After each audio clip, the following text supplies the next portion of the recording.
Good morning, everyone. Today we'll be discussing about constitution. What is constitution? Why do we need a constitution? What a constitution does to the society? How constitution governs the allocation of power in society? What was the way in which Constitution of India was made?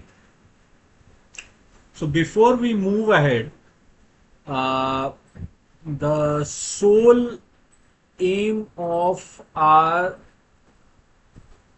channel is to provide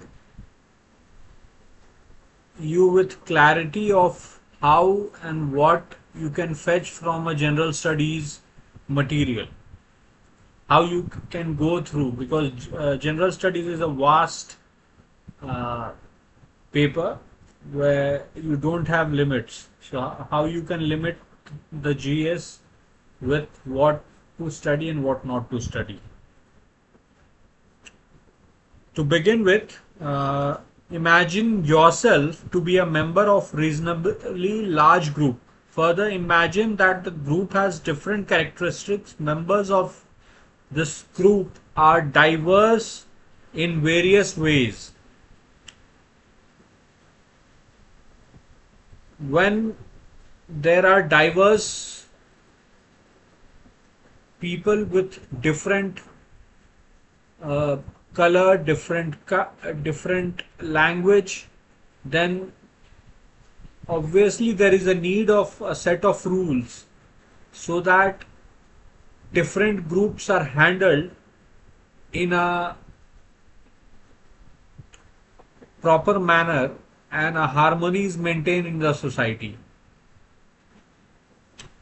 The first and the foremost thing is that constitution is the supreme law of state. That's why we need a constitution, so that a set of rules can govern the society, so that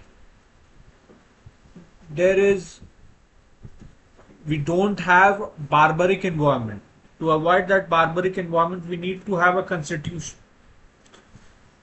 The term constitution is derived from Latin word that is to constitute, which means to establish.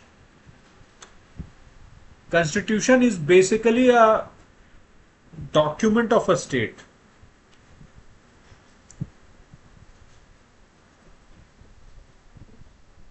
A constitution is a document having a special legal sanctity which sets out the framework and principal functions of the organs of the government.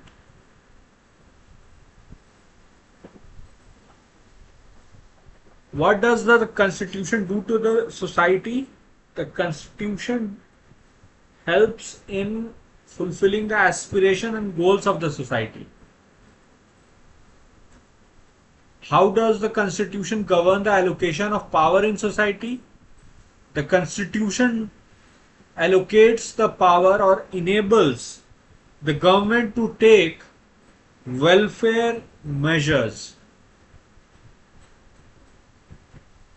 And now the last one, what was the way in which the Constitution of India was made? The Constitution of Indian Republic is the product not of a political revolution, but of the research and deliberations of a body of eminent representatives of the people who sought to improve upon the existing systems of administration. Now we will go through the functions of the Constitution. The first function of a constitution is to provide a set of basic rules that allow for minimal coordination amongst members of a society. The second function of a constitution is to specify who has the power to make decisions in a society. It decides how the government will be constituted.